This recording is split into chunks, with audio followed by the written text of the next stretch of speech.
나누실 말씀은 신약성경 마가복음 8장에 있는 말씀입니다. 마가복음 8장 27절부터 38절까지의 말씀을 함께 보기를 원합니다.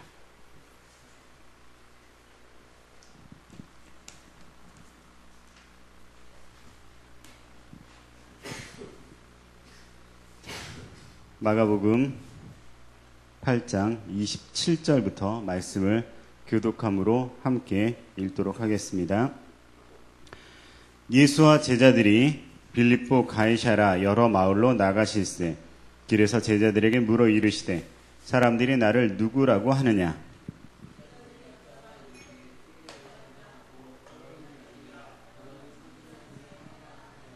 또 물으시되 너희는 나를 누구라 하느냐? 베드로가 대답하여 이르되 주는 그리스도시니이다 하매 인자가 많은 고난을 받고 장로들과 대제사장들과 서기관들에게 버림받아 죽임을 당하고 사흘 만에 살아나야 할 것을 비로소 그들에게 가르치시되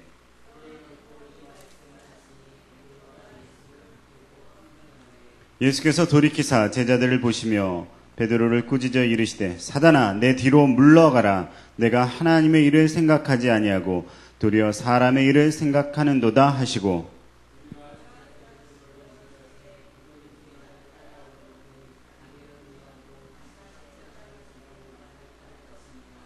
누구든지 자기 목숨을 구원하고자 하면 잃을 것이요 누구든지 나와 복음을 위하여 자기 목숨을 잃으면 구원하리라.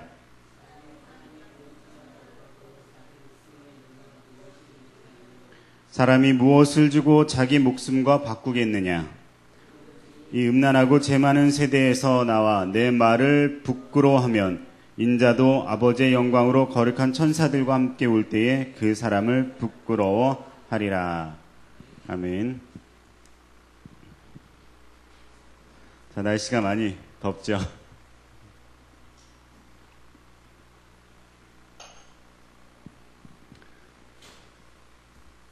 자, 오늘 이제 본문 말씀에 예수님이 길을 가다가 제자들하고 이렇게 길을 가시는 중에 제자들한테 물어봤대요. 자, 사람들이 나를 누구라고 이야기를 하느냐라고 물어봤어요. 태연아, 목사님이 누군 것 같아? 목사님은 어떤 사람인 것 같아?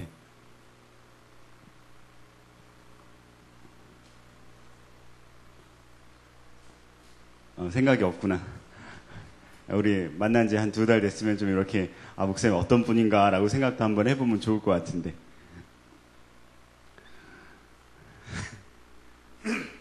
선영아, 왠지 자기 시킬 줄 알아가지고 눈은 막 이렇게 내리깔고 있는데, 선영아, 우리 만난 지 한 1년 돼가는데 목사님은 어떤 사람인 것 같아?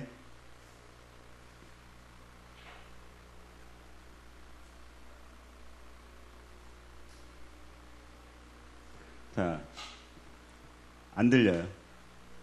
좋은 사람인 것 같아요? 정말? 다행이네요. 자, 누군가 사람과의 관계 안에서 그 사람이 어떤 사람이구나라고 생각을 하는 건 아주 중요합니다. 경험에 따라서, 그렇죠? 우리 태원이는 아직 이제 긴 시간을 많이 보내진 않았지만, 자, 우리 선영이 같은 경우에는 좀 더 깊은 얘기를 해줄 것 같았는데 아주 단순 명료한 얘기를 해줬어요. 그래도 좋은 사람이라니까 다행이죠. 자, 근데 예수님이 갑자기 길 가다가 제자들을 붙들고 물어보셨어요. 뭐가 궁금하셨을진 잘 모르겠어요. 근데 뭔가 하고 싶은 얘기가 있어서 이런 말을 꺼내셨겠죠. 사람들이 나를 누구라고 이야기를 하느냐라고 물어봤다는 거예요. 제자들이 어떤 사람들은 예수님을 세례 요한이라고도 합니다. 또 어떤 사람들은 엘리야라고도 합니다. 어떤 사람들은 예언자 중에 한 사람이라고 이야기를 합니다라고 대답을 했어요. 세례 요한은요, 예수님하고 동시대 사람이에요. 예수님하고 친족 관계인데, 친족까지는 아니고 친척 관계인데, 예수님이 세례 요한에게 직접 세례를 받으셨죠. 근데 이 세례 요한은 이제 바른 말을 잘하기로 유명한 사람이라 이제 헤롯 왕이 잘못한 일을 했을 때 너 잘못했다 얘기했다가 잡혀갔어요. 잡혀갔다가 결국은 죽고 말았죠. 근데 분명 사람들에게서 그 왕에게 의해서 죽임을 당했다라고 다 알고 있는데도 불구하고 이 예수님을 세례요한이다라고 얘기할 정도로 세례요한은 아주 유명한 사람이었어요. 사람들에게 인정받는 사람이었어요. 그래서 그 세례요한과 같은 그런 아주 인정받을 만한 사람이다라고 생각을 하고 있다는 거죠. 또 어떤 사람들은요, 엘리야다라고 얘기를 했다는 거예요. 구약에 보면요, 엘리야 선지자는요, 죽지 않고 하늘로 올라갔어요. 그래가지고 그 죽지 않고 하늘로 올라간 그 엘리야가 다시 이 땅에 내려와서 기적과 능력을 베풀고 있구나라고 이야기하는 사람들이 있었다는 거죠. 또 어떤 사람들은 그 외에 구약 성경에 보면 수많은 예언자들이 있는데 그 예언자들처럼 하나님의 이야기를 대신 전하는 그런 사람이구나라고 이야기를 하고 있었어요. 그 성경에는 우리가 이 예언자다라고 번역을 하고 있는데 이게 원래 올바른 번역은 뭐냐면 대언자다라고 번역을 해야 돼요. 영어로 프라펫이라고 얘기하는데 이것은 내가 무엇인가를 보고 이야기하는 것이 아니라 원래는 하나님이 주시는 것을 대신 이야기하는 사람이다라는 뜻을 가지고 있어요. 그래서 하나님이 말씀하시는 것을 우리에게 이야기하는 사람, 그런 사람이다라고 이야기를 했다는 거죠. 근데 그 대답을 듣고는요, 예수님이 제자들에게 다시 한번 물어요. 그러면 너희는 나를 누구라고 생각을 하느냐? 자, 여러분들이 절 생각할 때, 영화 보고 싶을 때 영화 보고 싶으면 목사님에게 얘기하면 영화 보여주는 사람이라고 생각할 수도 있어요. 그렇죠? 배고플 때 목사님 배고파요 그러면 뭘 사줄 수 있는 그런 사람이라고 생각할 수도 있어요. 혹시 그런 것 때문에 좋은 사람이라고 생각할 수도 있는 거죠. 그런가, 선영아? 그런 건 아니지? 뭔가 좀 더 목사님 안에 있는 거, 그렇죠? 그런 걸 보고 좋은 사람이라고 판단해 주는 거겠죠? 자, 근데 예수님은 제자들에게 물어봤다는 거예요. 그러면 너희는 나를 누구라고 생각을 하느냐? 라고 물어봤다는 거죠. 그러자 베드로가 얘기를 했어요. 뭐라고요? 예수님은 그리스도이십니다. 라고 대답을 했다는 거죠. 자, 그리스도라는 것은요, 헬라어, 그리스 말인데, 이 사람들이 원래 옛날에 쓰던 히브리어 말로는 메시아다라고 얘기를 해요. 근데 메시아의 원뜻은 뭐냐면 구원자라는 뜻이거든요. 구원자. 자, 그리스도, 메시아, 구원자, 구세주, 이건 같은 뜻이에요. 자, 베드로가 뭐라고 얘기했다고요? 당신은 나를 구원해 주실 분입니다. 라고 이야기를 했다는 거죠. 여러분의 인생에 있어서 여러분들을 구원해 줄 사람이 누가 있을까요? 자, 우리 새로운 아이들이 토요일 날 와서 뭐 이것저것 많이 배우려고 노력을 하고 있어요. 근데 배우려고 노력을 하는데 그 중에 한 명이 노래를 엄청 배우고 싶었다고 그러더라고요. 제가 없어서 얘기하는 건 아니에요. 전해주면 안 돼. 노래 들어보니까 좀 고민을 많이 해봐야 될 것 같아. 근데 노래를 지금 잘하고 못하고가 중요한 게 아니라 노래를 정말 배우고 싶었는데 놀라 들어오는 줄 알았네. 노래를 정말 배우고 싶었는데 어떻게 배울지 누구한테 배울지 몰랐는데 목사님한테 그걸 배울 수 있을까요? 가르쳐 주실 건가요? 되게 아주 막 원하는 마음으로 얘기를 하더라고요. 그 녀석한테는 제가 구원자가 될지도 모르겠어요. 열심히 가르쳐주면 하고 싶은 걸 할 수 있는 일을 해주는 거니까 그런 사람이 되고 싶어요. 잘 가르쳐서. 근데 이 베드로도요, 자기가 뭔가 원하는 게 있었어요. 예수님에게 구원자다라고 이야기를 하면서 메시아 그리스도다라고 얘기를 하면서 자기가 뭔가 원하는 게 있었다는 거죠. 자, 이 당시에 메시아는 구약시대 때부터 쭉 너희에게 메시아를 보내주실 거다라는 예언을 믿고 많은 사람들이 기다리고 있던 거예요. 근데 이 당시 유대 나라는 로마의 속국이었어요. 속국이라는 것은 뭐냐면 자기 나라의 왕도 자기 민족이 아니야. 이 헤롯 왕은요, 다른 민족인데 이 로마 왕이 야, 너 이쪽 가서 왕이 되라 라고 그냥 맡아준 그런 다른 민족 사람이에요. 그리고 또 그 사람의 통치를 받으면서 거기서만 끝나는 것이 아니라 로마에서 총독이 또 따로 와요. 총독이 따라와서 군사들과 로마 군사들과 이제 세금을 거두는 일들과 그런 일들을 관리 감독하는 그런 어떤 역할을 하고 있어요. 그 밑에 이 유대 백성들은요, 세금도 내야 되고 자기 나라 주권도 없고 헤롯 왕한테도 아부해야 되고 총독한테도 아부해야 되고 이런 삶을 살아가고 있는 중이었어요. 그 와중에 이 사람들이 원하는 게 뭐냐면 옛날에 다윗 왕과 솔로몬 시대처럼 아주 모든 나라들 가운데 으뜸되는 그런 나라가 되고 싶은 마음을 가지고 있고 하나님이 그걸 우리에게 약속하셨다라는 마음을 가지고 누굴 기다리고 있었냐면 메시아, 그리스도, 구원자를 기다리고 있었다는 거죠. 그 구원자를 기다리고 있는데 이 베드로도 역시 마찬가지로 그런 구원자를 기다리고 있었다는 거예요. 근데 이 구원자는 그들이 생각할 때 어떤 사람이었냐면 능력이 아주 많은 사람이었어요. 기적도 베푸는 그런 사람이었어요. 전쟁에 나가면 하나님의 이름으로 모든 것을 이겨낼 수 있는 그런 사람이었어요. 예수님 보니까 그런 사람인 것 같아요. 기적도 베풀고 병도 고치고 죽은 자도 살려내고 막 많은 사람들에게 먹을 것도 줄 수 있는 그런 사람이었어요. 그 당시 좀 높은 사람이라고 생각하는 바리새인, 서기관, 제사장들과 막 이야기를 할 때도 절대 꿀리지 않고 말 한두 마디로 그들을 제압할 수 있는 그런 어떤 사람이었어요. 베드로는 이 예수님이 정말 구원자가 될 줄 알았다는 거죠. 잘못된 생각은 아니었어요. 근데 잘못된 생각은 아니었는데 그게 어디에서 일어난 생각이냐면 내가 가지고 있는 생각 안에서 일어난 생각이었어요.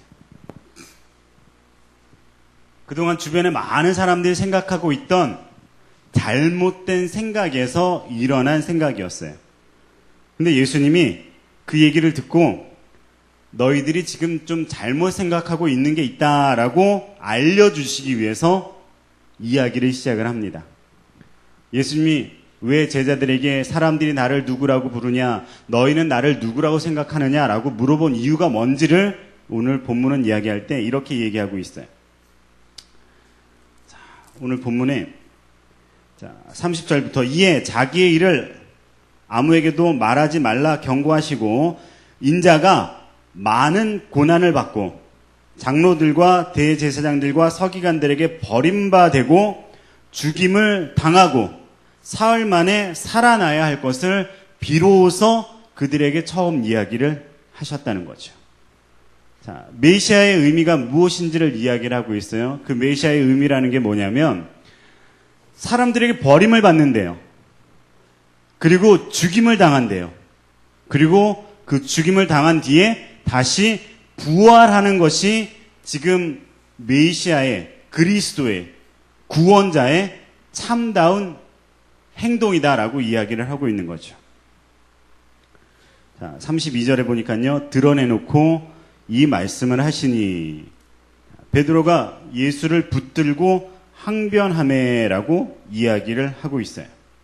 예수님께서요, 이같이 사실대로 말씀을 하시자 베드로가 예수님을 붙들고 항변했다라고 얘기를 하고 있어요.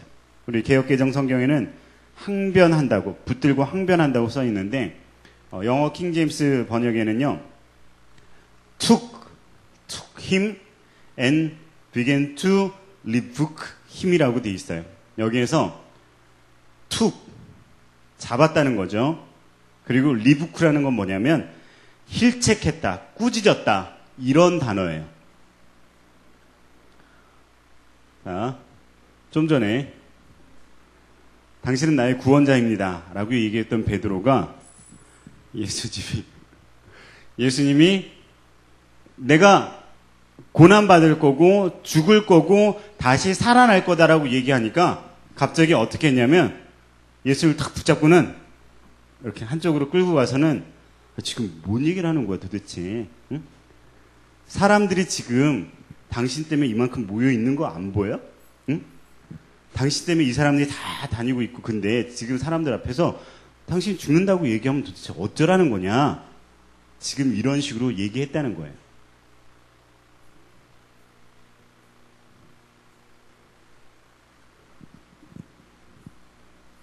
만약에 제가 앞으로 여러분들 영화를 볼 때는 5,000원씩 가지고 오세요.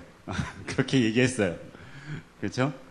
교회가 여러분들을 사랑하는 마음으로 이렇게 기쁘게 돈을 해서 보여주는데 앞으로는 5,000원씩 가지고 오세요. 그러면 갑자기 선영이가 막 달려오더니 목사님 우리가 돈이 어딨어요? 예, 그러면서 우리한테 왜 그런 부담을 지우세요? 그러는 것과 마찬가지 상태가 벌어지고 있는 거예요, 지금. 좀 전에 베드로가 뭐라 그랬다고요? 당신은 나의 구원자입니다. 라고 그랬어요. 근데 예수님이 내가 죽고 부활할 거다라고 얘기를 했더니 갑자기 막 붙들고 이게 원문 그리스어 의미로는 구석으로 몰아서 겁박하다라는 그런 의미를 가지고 있어요. 리부크는 이제 뭐라고요? 힐책하다, 꾸짖다. 이건 높은 사람이 밑에 사람한테 하는 얘기잖아요. 근데 베드로가 지금 그걸 하고 있다는 거죠. 예수님한테. 좀 전에 이분은 뭐라 그랬다고요? 당신은 나의 구원자입니다. 가증스러워. 그쵸? 그렇게 얘기했음에도 불구하고 자기 마음에 들지 않고 자기 생각에 다른 말을 들으니까 당장 예수님을 이런 식으로 행동하고 있는 거예요. 솔직히 예수님하고 베드로의 나이 차이는 그렇게 많이 나질 않을 거예요. 정확한 나이 차가 어떻게 됐는지 알 수 없어요. 혹시 베드로가 더 많을지도 몰라요. 예수님 30살에 베드로를 만나셨고요. 그 30살 때쯤에 베드로는 이제 장모가 있었어요.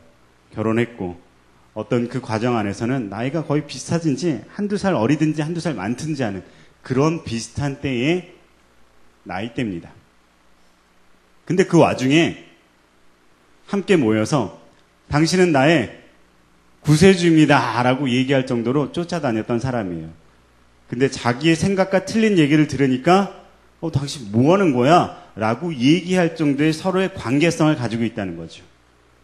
이건 뭐냐면 예수님에 대해서 진정으로 아는 것이 아니라 자기의 목적에 맞춰서 예수님을 쫓아다니고 있었다는 거죠. 물론 성격이 좀 급한 그런 모습을 성경에서 보여주고 있지만 이건 성격이 급한 것과는 관계가 없는 일인 것 같아요. 어디에서 출발하느냐가 다르기 때문에 그래요. 그러자 그 얘기를 듣고는 예수님 뭐라 그럽니까? 사단아 물러가라. 너는 하나님의 일을 생각하지 않고 인간의 일만 생각하는구나 라고 야단을 치는 거예요. 그리고 그 사실을 사람들에게 다 보여줬어요. 사람들을 둘러보면서 이 얘기를 했다는 거죠. 베드로를 야단쳤다는 거예요. 베드로의 생각이 틀렸다는 것을 확실하게 보여주고 계시다는 거죠. 근데 사람들 역시 이 베드로의 생각과 별반 다르지가 않았었어요. 베드로는 분명히 예수님이 구원자다라고 믿었어요. 메시아라고 믿었어요. 그리스도라고 믿었어요. 근데 어떤 왕이 되고 이 땅에서 힘을 쓰고 이 땅의 모든 다른 나라도 이길 수 있는 능력 있는 정치적인 군사적인 왕이 되기를 원했다는 거죠. 근데 갑자기 예수님이 내가 죽을 거다라고 얘기하니까 죽는다는 단어 하나에 꽂혀가지고 다시 살아난다는 얘기는 머릿속에 담아두질 않아요. 죽고 다시 살아난다라고 얘기했으면 나 같으면 다시 살아날 수 있다고요? 예수님이 그런 능력까지 보여주실 수 있는 거예요? 라고 하면서 의아하게 물어보면서 그 일에 대한 어떤 기대감을 가지고 있을지 몰라요. 근데 죽는다라는 얘기에만 꽂혔어요. 많은 사람들이 지금 현재 이를 왕으로 섬기기 위해서 이렇게 쫓아다니고 있는데 죽는다고, 고난당한다고요. 그 얘기면 꽂힌 거죠. 진정 해야 할 얘기를 듣지 않고 자기의 생각에 꽂히는 것만 집중하고 있다는 거죠. 하지만 예수님이 원하는 건 뭐였어요? 이 세상의 왕이 되는 것이 아니라 고난과 죽음과 부활의 놀라운 어떤 합작으로 인해서 유대의 왕이 되는 게 아니에요. 온 세상의 왕이 되는 거고요. 시간과 공간의 제약이 없는 진정한 구원자가 되는 거예요. 그렇기 때문에 2000년이 지난 지금에도 우리의 왕이 되시는 거고 우리의 구원자가 되실 수 있는 거죠. 근데 이 생각을 할 수 없는 베드로는 예수님을 리부크했어요. 힐책하고 꾸짖었어요. 하지만 예수님은 베드로를 뭐라고요? 사단아 물러가라 라고 야단치셨다는 거죠. 이 일이 있고 나서 예수님이 사람들에게, 군중들에게 얘기합니다. 누구든지 나를 따르려는 사람은 자기를 버리고 자기 십자가를 지고 따라야 한다.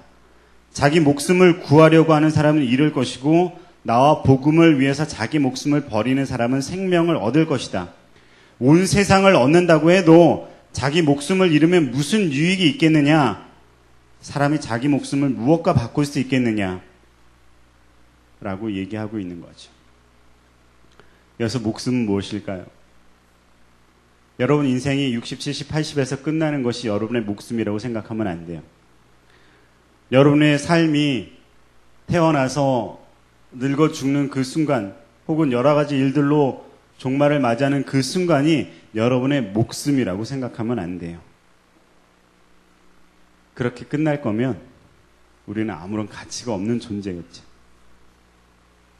세상을 뒤덮고 있는 어떤 유물론적인 사고와 인간의 무가치함으로 생명의 존엄성, 인간의 가치 이런 것들을 다 뒤집어 엎는 일이 될 거예요. 그냥 끝나는 거면 열심히 잘 살고 재밌게 잘 먹고 그렇게 살다 죽으면 되죠. 하지만 그건 아니라는 거예요. 여러분 안에 여러분의 육신 외에 분명한 영혼이 있고요. 그 영혼은 여러분의 인생을 어떻게 움직여야 할 것인가를 올바로 판단할 수 있는 그런 능력이 있어요. 근데 그 능력을 올바로 활용하지 않고 여러분의 육신이 원하는 것만을 위해서 움직이고 살아가고 그 육신의 만족을 위해서만 앞으로 달려나갈 때는 결국 지금 현재는 내가 내 목숨을 위해서 사는 것 같지만 실질적으로는 그 인간의 짧은 육신의 삶을 버리고 영원한 생명을 가질 수 있는 그 상황 안에 내가 천국을 가느냐 지옥을 가느냐를 결정한다는 거죠. 천국은 하나님과 함께하고 하나님으로 말미암아 놀라운 만족을 얻을 수 있는 삶을 살아가는 곳이고요. 지옥은요, 하나님을 함께할 수 없고 여러분 모든 인생 가운데 당한 수고와 고통이 지속되어지는 그런 영원한 삶이에요. 여러분의 영혼이 그런 삶을 얻을 것인지 아니면 진정 하나님과 함께하는 놀라운 만족의 삶을 살아갈 것인지를 결정해야 한다는 거죠. 근데 이 베드로는 뭘 원했어요? 이 땅에서의 만족을 얻기 위해서 예수님을 힐책했어요. 하지만 예수님은 뭐라고요? 이 땅에서의 만족이 아니라 영원한 생명을 얻기 위해서 베드로를 야단쳤다는 거죠.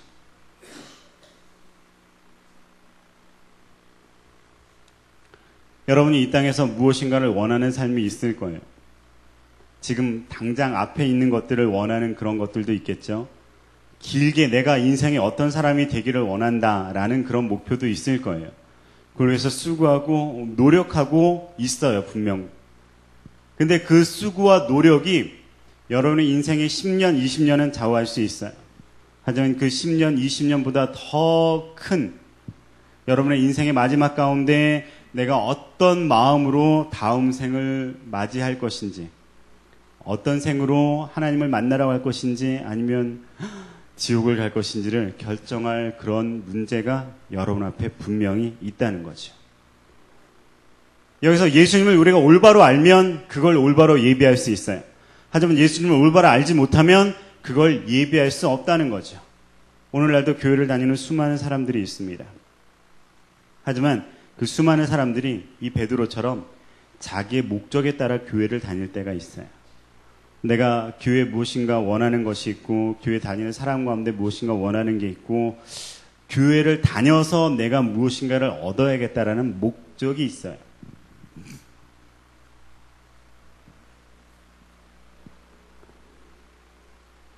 목적이 있다고 나쁘다는 건 절대 아니에요. 하지만 그 목적보다 더 큰 목적을 깨닫지 못하고 지금 현재의 목적만 가지고 살아가면 실망할 때가 있고 좌절할 때가 있고 그 목적을 이루었다고 해도 허탈해질 때가 있다는 거죠.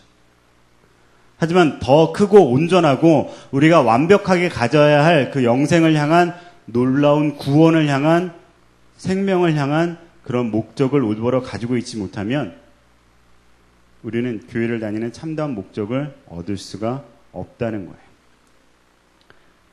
우리는 세상이 어떤 곳인지 정확히 판단할 수 있어야 돼요. 세상은 어떤 곳일까요?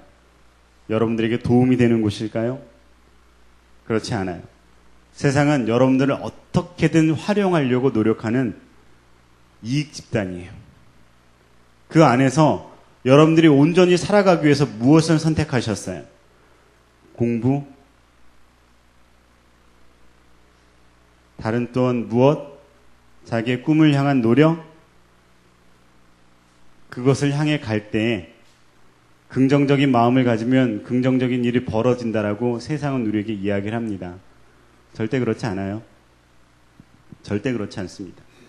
여러분이 긍정적인 마음을 가졌다고 할지라도 세상은 여러분들에게 긍정적인 해답을 주지 않습니다. 절대. 여러분들 마음은 평안할지 모르지만 세상은 절대 여러분들에게 긍정적인 대답을 주지 않아요. 왜냐하면 세상을 움직이는 논리가 그렇지 않기 때문에 그래요. 하지만 여러분들이 올바른 믿음을 가지면 그 모든 것들을 이길 수 있는 능력이 있어요. 긍정적인 생각이 중요한 게 아니라 예수님을, 하나님을 올바로 아는 온전한 믿음이 중요하다는 거죠. 그 믿음을 예수님이 오늘 얘기합니다. 내가 세상에 버림을 받고 고난을 당하고 죽임을 당하지만 부활할 것이더라고요. 여러분이 세상에 고난을 받고 버림을 당하고 죽임을 당하는 일들이 일어날지도 몰라요.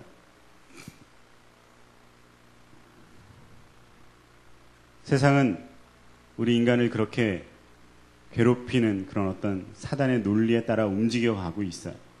근데 그걸 이길 수 있는 길은 긍정적인 사고가 아니에요. 자기 최면이 아니에요. 뭘 알아야 되냐면 내 안에서 일어나는 게 아니라 하나님으로부터 오는 것을 온전히 알아야 돼요. 내 안에서 무엇을 이루어내려는 것이 아니라 하나님이 나에게 무엇을 주는지를 알아야 한다는 거죠. 예수님이 우리에게 무엇을 주는 거예요? 내가 겪은 부활과 내가 겪은 그 죽음을 이기는 그 능력으로 너희들도 살아가길 원한다라는 거죠. 그걸 경험하시길 원하십니까? 그걸 원할 때, 그걸 알려고 할 때에만 우리는 참다운 믿음을 가질 수 있고요. 그 일을 알고 올바르게 쫓아갈 때에만 진정한 하나님의 자녀가 될 수 있는 거예요. 지금 여러분들이 혹시 원하는 게 있을지 몰라요. 그 원하는 게 내가 원하는 것이라면 어디에서부터 왔는지를 잘 살펴봤으면 좋겠어요. 예배를 드리며 말씀을 드리며 하나님이 우리에게 원하시는 것이 무엇인지, 하나님이 알고자 하는 믿음이 무엇인지를 항상 얘기할 때 그 믿음이 나를 어떻게 움직일 건가라는 걸 먼저 더 생각했으면 좋겠어요. 우리 한번 같이 기도할까요? 여러분들의 믿음은 어디에서부터 왔을까요? 여러분들의 믿음은 어디에서부터 왔을까요? 눈을 감고 생각을 해봅시다. 여러분들의 믿음은 여러분의 주변의 인식이나 주변의 가르침에서 온 것이 되면 안 돼요. 여러분의 믿음은 오직 하나님으로부터 온 것이 되어야 됩니다. 여러분의 믿음은 성령으로부터 온 것이 되어야 됩니다. 베드로가요, 지금은 이런 고백을 했지만 예수님의 부활 이후에 성령을 만나고 나서는요, 전혀 다른 삶을 살았어요. 자기의 목적과 자기의 유익을 위해서 사는 것이 아니라 오직 예수 그리스도를 위한 삶을 살았어요. 예수 그리스도를 위해서 자기의 목숨을 버리는 삶을 살았어요. 그런 삶을 살았을 때 더 온전하고 아름다운 놀라운 것들을 경험할 수 있게 되었다는 거죠. 여러분들의 삶은 무엇을 쫓아가고 있나요? 여러분들의 믿음은 과연 어디에서부터 온 것일까요? 예수님이 여러분들을 알려주신 걸까요? 전 여러분들이 성령을 통해서 온전한 믿음을 갖길 원해요. 여러분 마음에 예수님이 말씀하시길 원해요. 여러분 마음 가운데 예수님이 내 부활로 말미암아 너희가 살 것이고 내 죽음으로 말미암아 너희 죄가 대속될 것이고 내가 지금도 성령으로 말미암아 너희와 함께하고 있다는 사실을 알려주시는 일이 있었으면 좋겠어요. 사람으로부터 오는 믿음이 아니라 하나님으로부터 오는 믿음을 가지길 원해요. 여러분 마음속에 예수님을 모셔드리고 여러분 마음 가운데 성령님을 인정하고 여러분 마음 가운데 예수님으로 말미암는 기적적인 믿음이 있기를 원해요. 예수님 나에게 이런 믿음을 주십시오. 예수님 나에게 이런 믿음을 갖게 해주세요라고 기도하길 원해요. 같이 한번 기도할까요? 하나님, 저에게 세상으로부터 오는 것이 아니라 하나님으로부터 오는 믿음을 갖게 하여 주시옵소서. 우리에게 그 믿음으로 말미암아 살아갈 수 있도록 그 믿음의 놀라운 것들, 우리의 세상적인 지혜로는 알지 못하고 세상적인 판단으로는 올바르게 이해하지 못하는 것들이지만 예수님으로부터 오고 성령으로 말미암아 오는 온전한 믿음을 가질 수 있게 하여 주시옵소서. 그 믿음이 우리 마음속에 있을 때 우리가 어떻게 사는 것이 올바른 것인지, 우리가 이 세상의 목숨을 위해 사는 것이 아니라 진정한 영생을 위해서 살아가는 것이 무엇인지를 깨달아 알 수 있는 우리가 될 수 있도록 주님 인도하여 주시옵소서. 우리 가운데 온전한 믿음이 있기를 원합니다. 우리 가운데 온전한 하나님으로부터 말미암아 일어나는 참다운 믿음이 있기를 원합니다. 우리 가운데 역사하시고 우리 가운데 말씀하시고 우리 안에 자정하셔서 함께 하시는 성령님의 능력이 우리 가운데 일어나게 하여 주시옵소서. 주님 붙잡아 주시옵소서. 함께 하여 주시옵소서. 예수님의 이름으로 기도합니다.